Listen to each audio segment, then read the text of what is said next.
Physics का class शुरू करते हैं। तो लास्ट क्लास में हमने फिजिक्स में रोटेशनल मोशन एक नया चैप्टर शुरू किया था।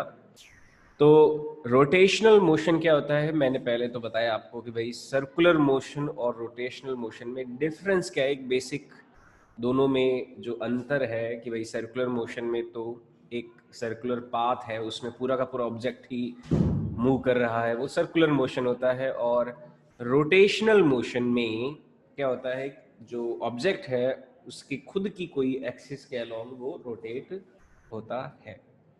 कोई भी जो बॉडी है उसका एक टाइप पढ़ा था हमने, रिजिड बॉडी। रिजिड बॉडी एक ऐसी बॉडी होती है जिसमें दो पॉइंट्स अगर हम ले उस रिजिड बॉडी के, तो उन दोनों पॉइंट्स के बीच की डिस्टेंस कभी भी चेंज नहीं होती है उसके मोशन के दौरान। तो ऐसी बॉडी को रिजिड बॉडी बोलते हैं। रिजिड बॉडी एक सख्त और एक या फिर दर्द निकाय हिंदी में इसको बोला जाता है, एक बहुत ही हार्ड जैसी बॉडी अगर है तो वो एक रिजिड बॉडी कहलाती है। कोई भी रिजिड बॉडी जो है उसके तीन तरह के मोशन पॉसिबल हो सकते हैं। कैसे, कौन कौन से मोशन? एक तो हो गया simple translatory motion, translational motion, जिसमें केवल और केवल लीनियर डिस्प्लेसमेंट हो रहा है, सीधी रेखा में बॉडी का हर पार्टिकल मूव कर रहा है। लीनियर डिस्प्लेसमेंट है, लीनियर वेलोसिटी है, लीनियर ही एक्सेलरेशन है, सब कुछ लीनियर है। एक सारे के सारे पॉइंट्स का displacement same, velocity same, acceleration same. तो ये होता है प्योर ट्रांसलेशनल मोशन। दूसरे टाइप का जो मोशन कोई रिजिड बॉडी फॉलो करती है वो है प्योर रोटेशनल मोशन। इसमें सभी जितने भी पॉइंट्स होते हैं उस रिजिड बॉडी के, उन सब पॉइंट्स का जो एंगुलर डिस्प्लेसमेंट है वो सेम होता है, या फिर सब पॉइंट्स का जो एंगुलर वेलोसिटी है वो सेम होता है, या फिर सब पॉइंट्स का जो एंगुलर एक्सेलरेशन है वो सेम होता है। लीनियर वेलोसिटी सेम नहीं होती है। ये प्योर ट्रांसलेशनल मोशन होता है। और एक तीसरे टाइप का मोशन और होता है कंबाइंड मोशन, जो रोटेशनल और ट्रांसलेशनल दोनों का कंबाइन होता है, दोनों को ज्वाइंट करने से हमें मिलता है। अभी आज अपन जो आगे पढ़ेंगे और रोटेशनल मोशन, क्योंकि चैप्टर का नाम रोटेशनल मोशन है, तो इसमें हम रोटेशनल मोशन के बारे में और गहरी बातें सीखेंगे और ज़्यादा अच्छी अच्छी बातें समझेंगे। तो शुरू करते हैं रोटेशनल मोशन आगे। और अब देखो, रोटेशनल मोशन का एक मैं स्पेशल केस लेता हूँ, ठीक है। अगर मैं काइनेटिक एनर्जी निकालना चाहूँ रोटेशनल मोशन में, तो देखो कैसे आएगी। तो एक पॉइंट लेते हैं स्पेशल केस, जिसमें अपन क्या करेंगे, जो रोटेशनल मोशन है उसमें काइनेटिक एनर्जी को निकालेंगे। तो एक पॉइंट लेते हैं kinetic energy, kinetic energy in rotational motion.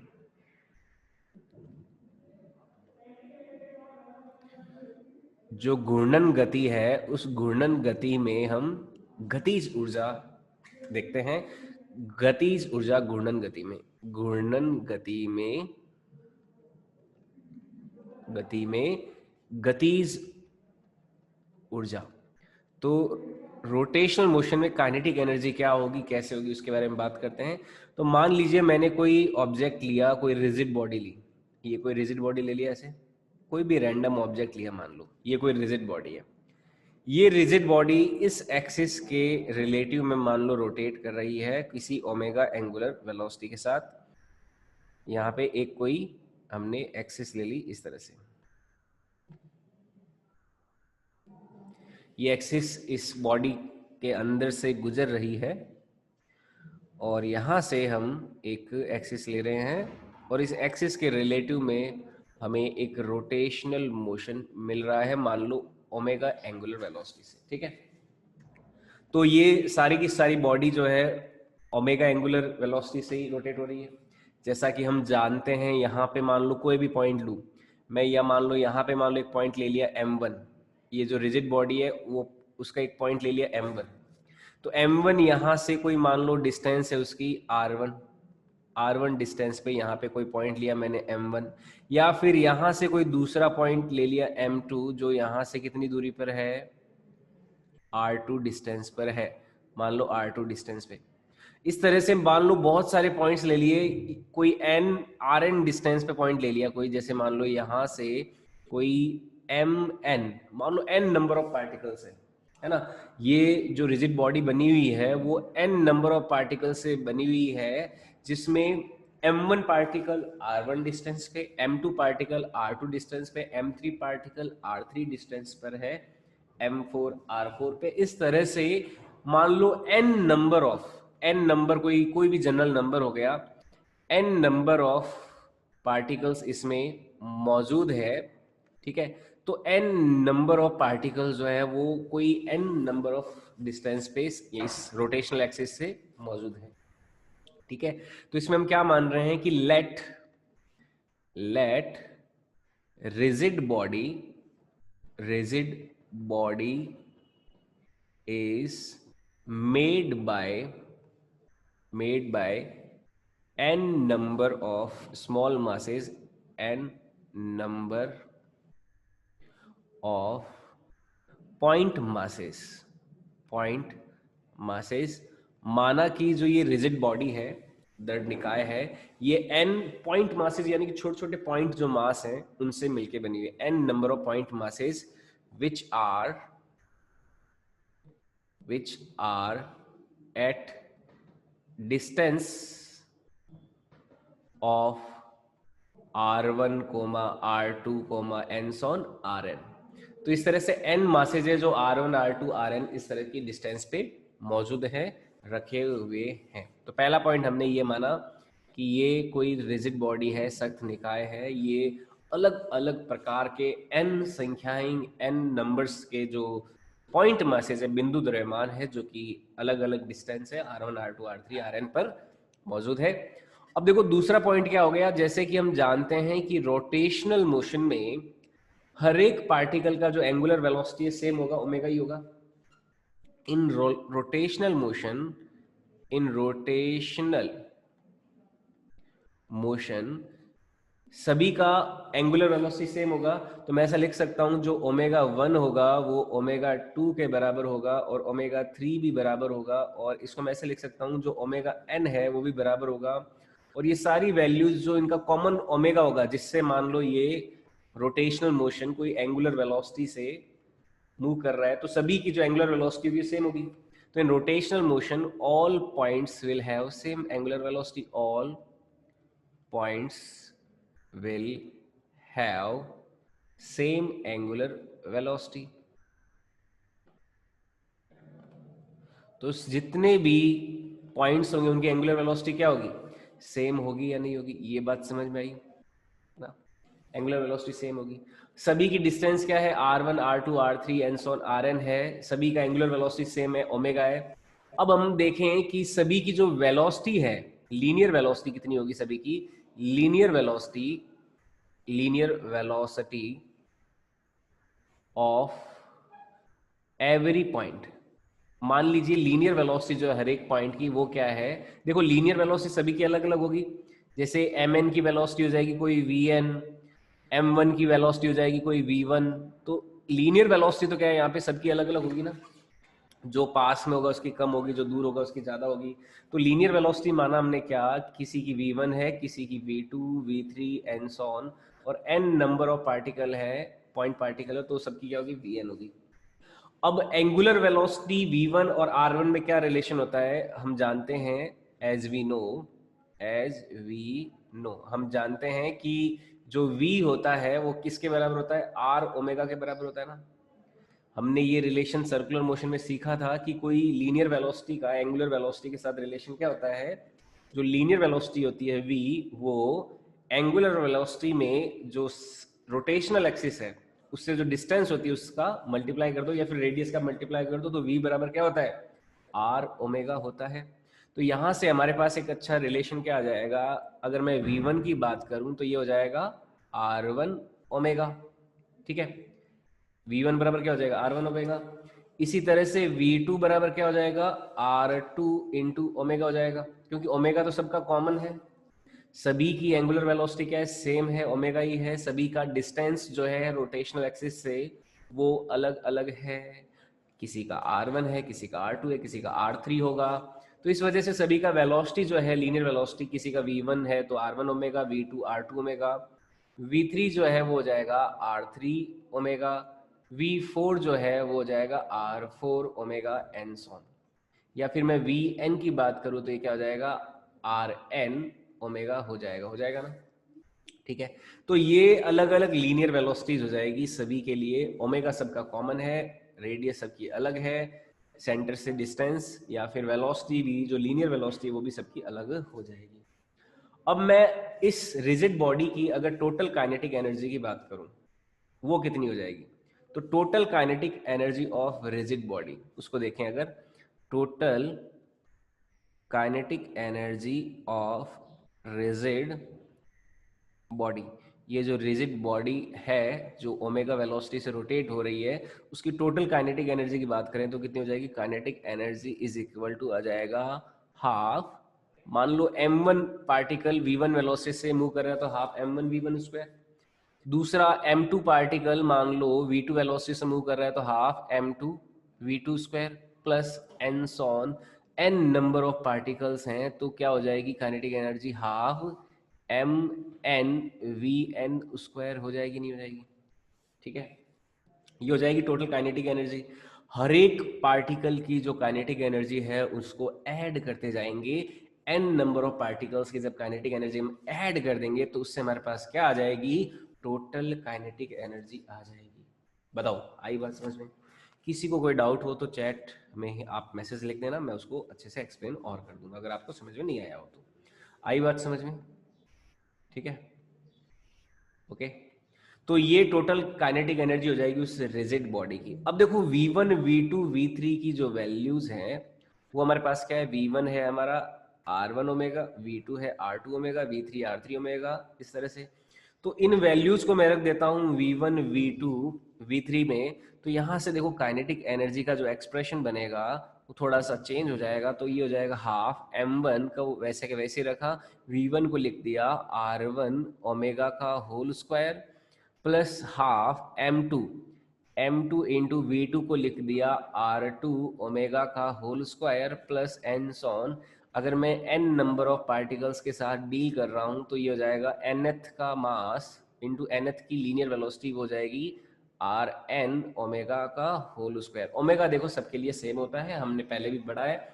अगर रोटेशनल मोशन, कल के लेक्चर में मैंने बताया था कि रोटेशनल मोशन में जितने भी पार्टिकल्स होते हैं, जितने भी पॉइंट्स होते हैं उस रिजिड बॉडी के ऊपर, उन सभी का angular velocity, angular displacement, angular acceleration सब सेम होता है। तो यहां से देखो, यहां से एक मिनट, यहां से देखो अब क्या आ जाएगा, यहां से क्या आ जाएगा, एक कैमरा सेट कर लेता हूं, हाँ अब ठीक है। यहां से क्या आ जाएगा देखो, काइनेटिक एनर्जी की जो वैल्यू है वो आ जाएगी 1/2 m1 R1 ओमेगा का स्क्वायर क्या हो जाएगा? R1 square omega square plus 1/2 m2 R2 omega का स्क्वायर क्या हो जाएगा?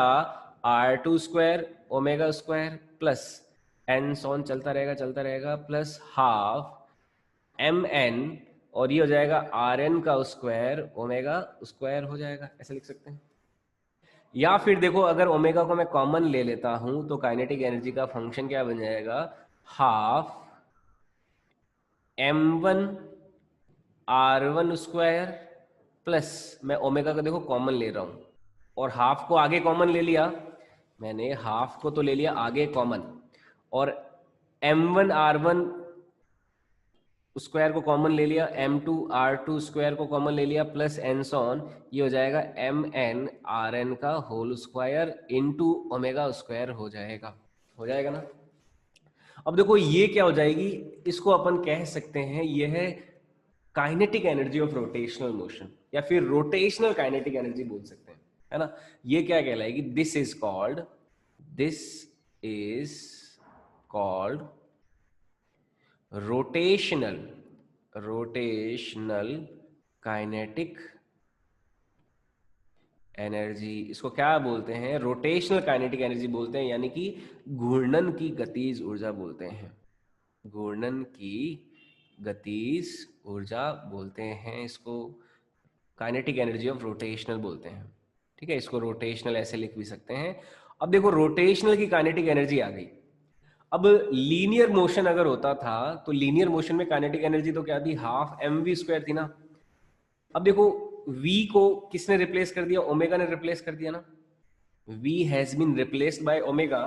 तो उस मास को किसने रिप्लेस किया है, मैं इस पूरी क्वांटिटी को एक एक एक इंडिविजुअल क्वांटिटी में रिप्रेजेंट कर सकता हूं, इसको बोलते हैं आई। ठीक है, यहाँ पे जो m1r1 square plus m2r square plus mn square जो है, मैं इस फॉर्मूले को और शॉर्ट में करना चाहता हूं। तो यहाँ पे जो m1r1 square plus m2r2 square mn square जो है, इसे हमने एक नई क्वांटिटी आई की तरह डिफाइन कर दिया, और इस आई को बोलते हैं मोमेंट ऑफ इनर्शिया। हियर यहाँ पे क्या किया, here a new quantity is defined, एक नई क्वांटिटी डिफाइंड की गई है। वो क्वांटिटी क्या है, ये क्वांटिटी है आई, है ना, आई।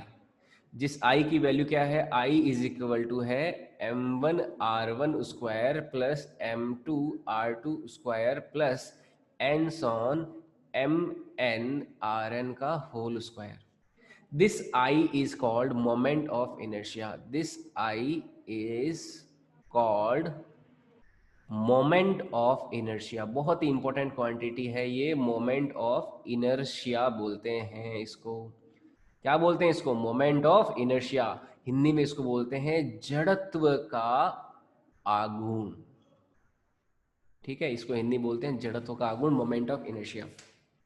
तो यहां से जो रोटेशनल काइनेटिक एनर्जी का जो एक्सप्रेशन बनेगा, kinetic energy of rotational motion, ये क्या बन जाएगा, ये बन जाएगा half m1r1 square m2r2 square and so on mnrn square की जगह क्या लिख दूंगा मैं, सिंपल आई लिख सकता हूं। तो ये क्या बन जाएगा, half I into omega square बन जाएगा। तो ये रोटेशनल काइनेटिक एनर्जी का बहुत ही प्यारा यहाँ पे एक रिलेशन आ जाएगा, हाफ आई ओमेगा स्क्वायर। तो एक्चुअल में हो क्या रहा है, हम जब लीनियर से रोटेशनल मोशन में जा रहे हैं, तो पहले तो देखो क्या हुआ, कि जो लीनियर डिस्प्लेसमेंट था उसने किसको रिप्लेस कर दिया, एंगुलर डिस्प्लेसमेंट ने। जैसे मैं अगर बात करूं, हम लीनियर से रोटेशनल में आए, एक तरफ तो मैं ले लेता हूं लीनियर, एक तरफ तो ले लिया लीनियर और एक तरफ ले लिया रोटेशनल। ठीक है, तो लीनियर से जब रोटेशनल मोशन में आए हैं तो हमने क्या क्या चीजें चेंज की, देखो लीनियर में तो होता था डिस्प्लेसमेंट x, इसमें रोटेशनल में क्या हो जाएगा, एंगुलर डिस्प्लेसमेंट थीटा। यहां पे तो होता था सिंपल डिस्प्लेसमेंट, लीनियर डिस्प्लेसमेंट, यहां पे क्या हो जाएगा, एंगुलर डिस्प्लेसमेंट थीटा हो जाता था। यहां पे होती थी लीनियर वेलोसिटी v, यहां पे हो जाती है एंगुलर वेलोसिटी ओमेगा, है ना। यहां से यहां तक ऐसे कन्वर्जन चल रहा है ना अपना, चल रहा है नहीं चल रहा।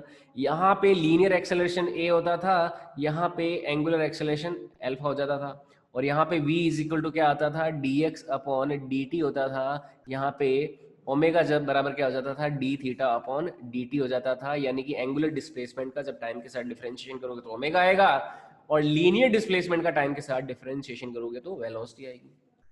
और इसी तरह से लीनियर एक्सेलरेशन की वैल्यू निकालनी है तो ये क्या हो जाएगा, dv अपॉन dt, और एंगुलर एक्सेलरेशन की वैल्यू अगर निकालनी है तो ये क्या हो जाएगी, d ओमेगा अपॉन dt आ जाएगी।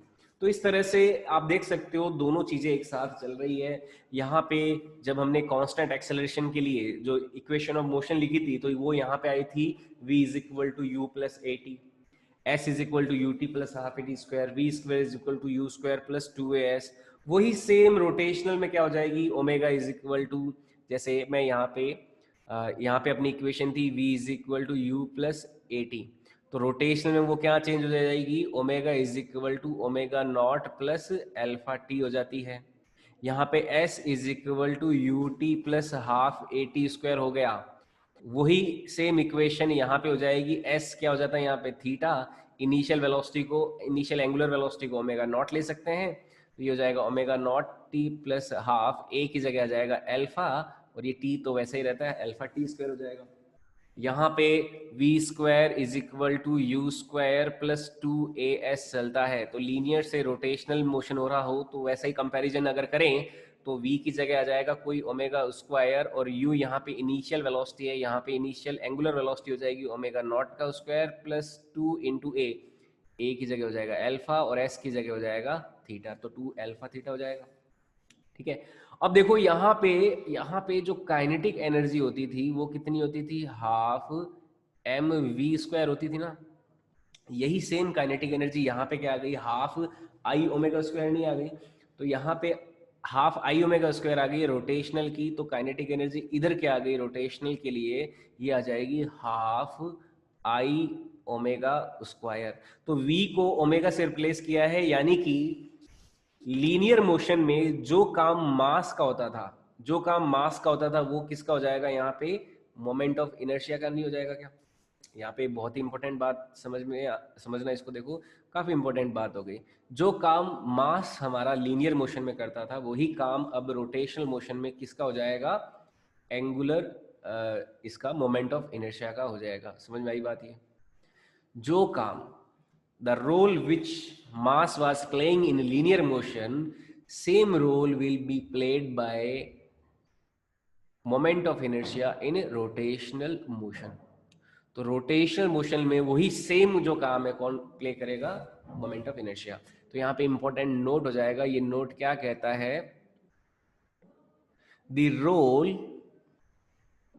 Played by mass in linear motion, same role will be played by moment of inertia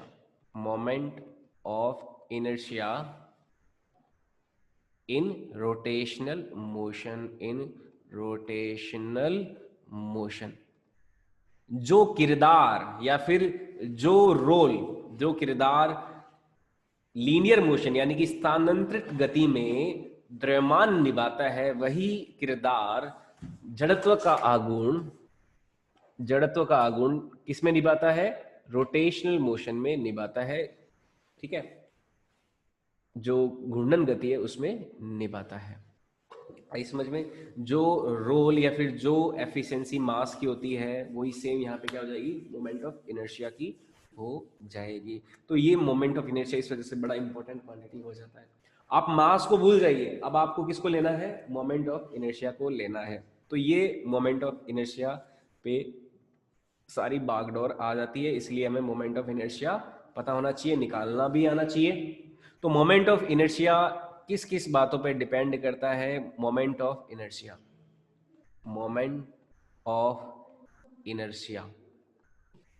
ठीक है, इनर्शिया इसको मैं शॉर्ट में आगे MOI से भी लिखूंगा, तो ज्यादा बड़ा वर्ड है इसलिए मैं इसको MOI से भी लिखूंगा, और सिंपल हो गया I, मोमेंट ऑफ इनर्शिया से I लिया है। तो मोमेंट ऑफ इनर्शिया किन किन बातों पे डिपेंड कर रहा है, एक तो ये डिपेंड करता है मास पे, moment of inertia depend upon mass, moment of inertia depend upon mass, किसी मास पे डिपेंड करेगा, कोई भी ऑब्जेक्ट जो उसका मास कितना है उस पर डिपेंड करेगा, और किस पे डिपेंड करेगा कि मास एक्सिस से कितना डिस्टेंस पे है ना, आर पे भी तो डिपेंड कर रहा है। मोमेंट ऑफ इनर्शिया क्या हुआ था हमारा, यहाँ पे आया था ना m1 r1 square plus m2 r2 square, है ना। तो ये वो जो मास है उस बॉडी का वो एक्सिस से कितनी डिस्टेंस पे उस पर भी डिपेंड करेगा। also depend upon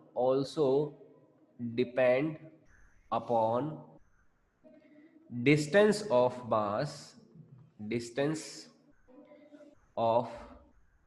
mass from axis of rotation, जो रोटेशन की एक्सिस है उससे उस मास की डिस्टेंस कितनी है उस पे भी डिपेंड करेगा। जैसे यहाँ पे हमारा मोमेंट ऑफ इनर्शिया का फॉर्मूला आया था ना, ये हाफ आई ओमेगा स्क्वायर, और यहाँ पे देखो आई की वैल्यू क्या हो जाती है, ये हो जाती है। इस आई को मैं ऐसे भी लिख सकता हूँ, ऑल्सो इसको कैसे लिख सकते हैं, आई को मैं ऐसे लिख सकता हूँ जैसे मैथ्स में अगर मान लो समेशन है एडिशन हो रहा है ना, तो एडिशन को यहाँ पे इस क्वांटिटी से रिप्रेजेंट करते हैं, समेशन। यहाँ पे मैं m को लिख सकता हूँ mi का होल स्क्वायर, और i की वैल्यू कहाँ से कहाँ तक जा रही है, 1 से i की वैल्यू जा रही है n तक, है ना। तो i बराबर 1 रखोगे तो m1r1 स्क्वायर, प्लस i बराबर 2 रखोगे तो m2r2 स्क्वायर, प्लस कहाँ तक जोड़ना है हमें, n तक, यानी कि mn स्क्वायर। तो ये जो इतना क्वांटिटी है, ये जो एक्सप्रेशन है i is equal to m1r1 square plus m2r2 square and so on mn square, इसे हम इस तरह से भी लिख सकते हैं क्या, i is equal to summation mi ri का होल स्क्वायर, i की वैल्यू कहाँ से कहाँ तक जा रही है, 1 से लेके n तक जा रही है। तो इसको एक शॉर्ट फॉर्म में ऐसे भी लिख सकते हैं, ठीक है। तो मोमेंट ऑफ इनर्शिया किस पे डिपेंड करता है, डिस्टेंस पे, मास की डिस्टेंस कितनी है और रोटेशनल एक्सिस से मास किस तरह से बटा हुआ है। देखो जो मास की डिस्टेंस है उसको ऐसे भी तो बोल सकते हैं डिस्ट्रीब्यूशन ऑफ मास, है ना। तो हाउ मास इज डिस्ट्रीब्यूटेड, ठीक है, depends upon how mass is distributed, depend upon how mass is distributed with respect to rotational axis, rotational axis से मास किस तरह से डिस्ट्रीब्यूटेड है उस पर डिपेंड करेगा मोमेंट ऑफ इनर्शिया। अब अलग अलग बॉडीज के लिए मोमेंट ऑफ इनर्शिया अलग अलग तरह से निकाल सकते हैं। कभी बॉडी हमारी हो गई मान लो स्फेयर, कोई क्यूब हो गया, कोई रॉड हो गया, कोई सर्कल हो गया, कोई रिंग हो गया, कोई डिस्क हो गया। तो अलग अलग जो बॉडीज होगी उन बॉडीज के लिए मोमेंट ऑफ इनर्शिया हम अलग अलग तरह से निकालेंगे, ठीक है। तो आगे हम करेंगे, उससे पहले अपन कुछ छोटी छोटी प्रैक्टिसेस कर लेते हैं। जैसे मान लो अगर कोई पॉइंट मास है, तो पॉइंट मास का मोमेंट ऑफ इनर्शिया कैसे निकाला जाए। तो मोमेंट ऑफ इनर्शिया हम अलग अलग केसेस के लिए निकालेंगे।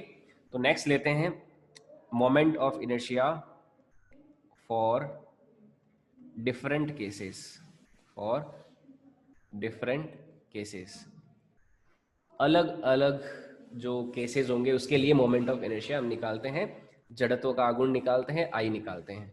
सबसे पहला केस लेते हैं moment of inertia for point of mass, moment of inertia for point mass. कोई छोटा पॉइंट मास है उसका मोमेंट ऑफ इनर्शिया कैसे आएगा। अच्छा एक और बात, मोमेंट ऑफ इनर्शिया की यूनिट क्या हो जाएगी, यूनिट बता सकते हो क्या, यूनिट क्या होगी मोमेंट ऑफ इनर्शिया की, क्या हो जाएगी। मास की तो होती है किलोग्राम और डिस्टेंस की हो गई मीटर, तो किलोग्राम इंटू मीटर का स्क्वायर नहीं हो जाएगी। तो मोमेंट ऑफ इनर्शिया की यूनिट क्या होती है, किलोग्राम इंटू मीटर का स्क्वायर, ये इसकी यूनिट हो जाएगी। और अगर मैं डायमेंशन फॉर्मूला देखूं, डायमेंशन फॉर्मूला, तो डायमेंशन फॉर्मूला क्या हो जाएगा, क्योंकि मास का होता है कैपिटल M और डिस्टेंस का होता है L, तो ml स्क्वायर हो जाएगा, ये इसका डायमेंशन फॉर्मूला हो जाएगा। और t पे डिपेंड नहीं करता, टाइम पे डिपेंड नहीं करता, तो t का ले लिया 0, तो ml/t0 ये इसका डायमेंशनल फॉर्मूला हो जाएगा मोमेंट ऑफ इनर्शिया का। अब अपन पॉइंट मास के लिए मोमेंट ऑफ इनर्शिया निकालते हैं। तो मान लीजिए कोई पॉइंट मास, ये कोई एक्सिस ऑफ रोटेशन है, इस एक्सिस ऑफ रोटेशन से यहां से कोई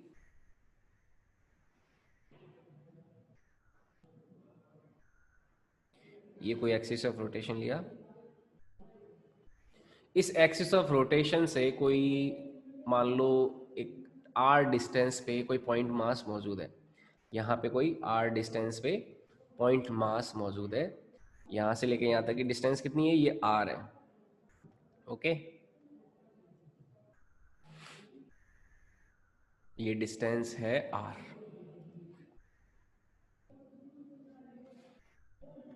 इसका मास है m और इसकी डिस्टेंस है r। तो सिंपल पॉइंट मास के लिए इस पॉइंट मास का इस एक्सिस से डिस्टेंस r है, तो यहां से इस एक्सिस के रिलेटिव में जो मोमेंट ऑफ इनर्शिया हो गया I, वो कितना हो जाएगा, I is equal to simply कितना आ जाएगा, m इंटू आर स्क्वायर आ जाएगा, आएगा नहीं आएगा, आई बात समझ में, है ना।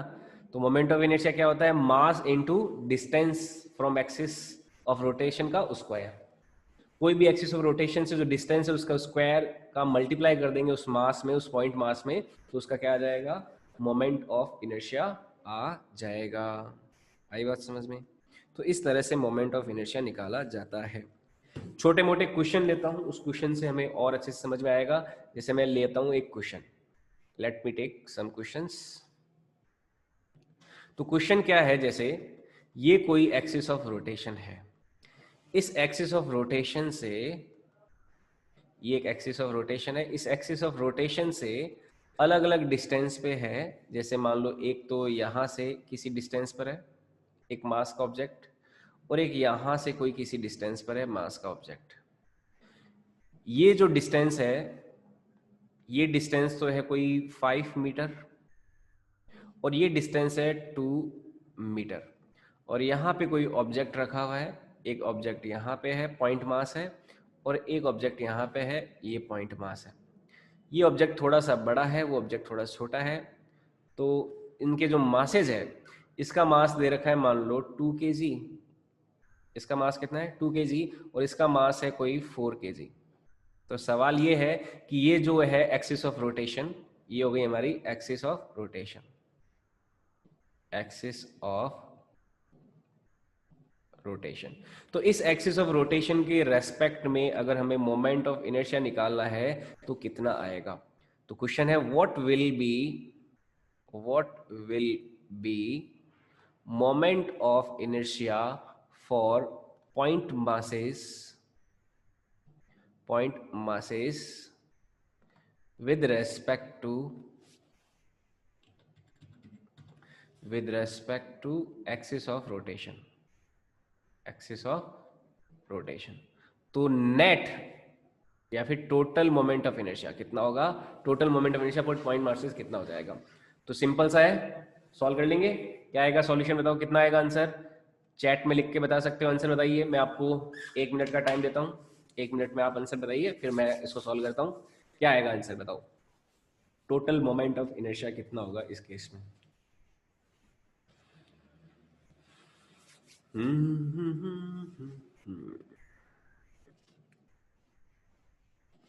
फॉर्मूला कौन सा लगाओगे, बताओ आंसर बता। 54। 1 मिनट, फॉर्मूला कौन सा लगाओगे, यही लगाओगे, ठीक है। ये फॉर्मूला लगाना है आपको, बस ध्यान रहे।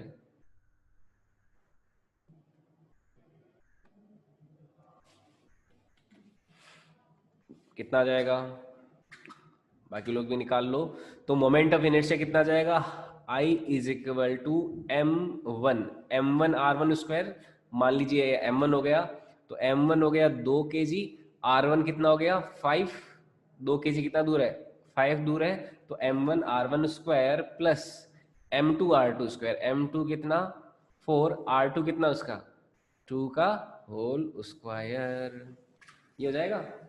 क्या किया हमने, क्योंकि यहाँ पे I इक्वल टू क्या आ जाएगा m1 r1 square plus m2 r2 square हो जाएगा, है ना। I की वैल्यू इस तरह से निकाली जा सकती है। तो यहाँ से मोमेंट ऑफ इनर्शिया आ जाएगा I is equal to 2 into, ये तो हो गया 25 प्लस 4 इंटू 4, तो ये जाएगा 50 प्लस 16, 50 प्लस 16 कितना आ जाएगा 66 आ जाएगा। यूनिट क्या हो जाएगी केजी इंटू मीटर स्क्वायर, तो ये आंसर हो जाएगा हमारा। आई बात समझ में, सिंपल सा क्वेश्चन था। तो इस तरह से कोई अगर यूनिट मास, अगर पॉइंट मास दे रखे हैं किसी एक्सिस ऑफ रोटेशन से और उनका हमें मोमेंट ऑफ इनर्शिया निकालना हो, तो इस तरह से सिंपल सी अप्रोच से हमारा आंसर आ जाएगा। आई बात समझ में, ठीक है। और देखो केसेस ले सकते हैं, जैसे मैं थोड़ा सा कॉम्प्लिकेटेड क्वेश्चन देता हूँ। कॉम्प्लिकेटेड, चलो कॉम्प्लिकेटेड ना देगा, आसान ही दे देता हूँ। ऐसा ही सेम वापस मैं रिपीट करूंगा और आपको प्रैक्टिस के लिए दे रहा हूँ। तो मान लीजिए ये कोई एक्सिस ऑफ रोटेशन है, ये एक्सिस ऑफ रोटेशन लिया कोई, this is our axis of rotation. अब इससे मान लीजिए कोई यहाँ से कोई r डिस्टेंस पे, r1 डिस्टेंस पे यहाँ पे कोई पॉइंट मास है, यहाँ पे भी कोई पॉइंट मास है, कोई r2 डिस्टेंस है, इधर भी कोई पॉइंट मास है r3 डिस्टेंस है, और इधर भी कोई पॉइंट मास है r4 डिस्टेंस पे। और मासेस मैं ले लेता हूँ, जैसे ये है कोई 1 kg, ये है 2 kg, ये है कोई 2 kg और ये है कोई 3 kg। ठीक है, इस तरह से मास डिस्ट्रीब्यूशन दे रखा है। तो क्या क्या आंसर आएगा? यहाँ पे है 1 मीटर की डिस्टेंस पे कितना, 1 kg, और ये 3 मीटर की डिस्टेंस पर है कौन, 2 kg, और ये 4 मीटर की डिस्टेंस पर है, या फिर 4 मीटर नहीं लग रहा, इसको मैं 2 मीटर ले लेता हूँ, ये 2 मीटर की डिस्टेंस पे है कोई 5 kg, और यहाँ पे कोई 4 मीटर की डिस्टेंस पे है फिर 1 kg। तो इस एक्सिस ऑफ रोटेशन के रेस्पेक्ट में मोमेंट ऑफ इनर्शिया की वैल्यू क्या होगी? फटाफट आंसर बताइए, पेन कॉपी भी निकाल के कर सकते हो, जल्दी से आंसर बताइए, क्या आंसर आएगा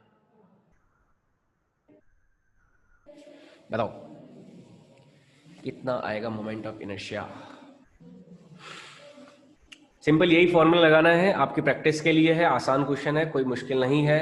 हाँ 49, चलो सॉल्यूशन देखते हैं। 49 तो नहीं आना चाहिए, ज्यादा आना चाहिए। 49 ना ना ना ना ना, ना। बहुत ज्यादा आएगा, जोड़ोगे ना सारे तो 49 ही आएगा। चलो देखते हैं। I is equal to m1 r1 square, इसको ले लिया 55, देवांशु ने बोला, चलो देखते हैं m1 r1 स्क्वायर, तो ये हो जाएगा 1 इंटू 1 का स्क्वायर प्लस 2 इंटू 3 का स्क्वायर प्लस 1 इंटू 4 का स्क्वायर, 1 इंटू 4 का स्क्वायर प्लस 5 इंटू 2 का स्क्वायर। तो ये I की वैल्यू आ जाएगी, यहाँ से तो जाएगा 1 प्लस 9 इंटू 2 कितना हो गया 18 प्लस 16 इंटू 1 कितना हो गया 16 प्लस 5 इंटू 4 यानी कि 20।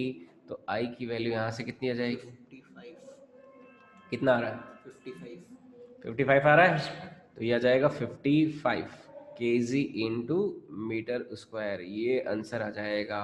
तो सिंपल यही फॉर्मूला यूज करना है किसी पॉइंट मास के लिए, अगर मोमेंट ऑफ इनर्शिया निकालना है तो I इज इक्वल टू क्या आ जाएगा, MI/RI का स्क्वायर। I कितना भी ले लो, 1 से n तक ले सकते हो, बहुत ज़्यादा ले सकते हो। तो इस तरह से कोई पॉइंट मास अगर हमें दे रखा हो तो उनका मोमेंट ऑफ इनर्शिया ऐसे निकाला जा सकता है। आई बात समझ में? किसी को कोई डाउट हो तो पूछ सकते हो, कोई डाउट हो तो पूछ सकते हो, कोई सवाल समझ में नहीं आया हो, कोई पॉइंट समझ में नहीं आया हो तो ओके।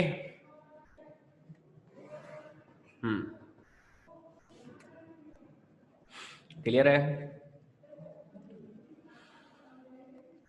तो अभी इस क्लास में इतना ही रखते हैं, और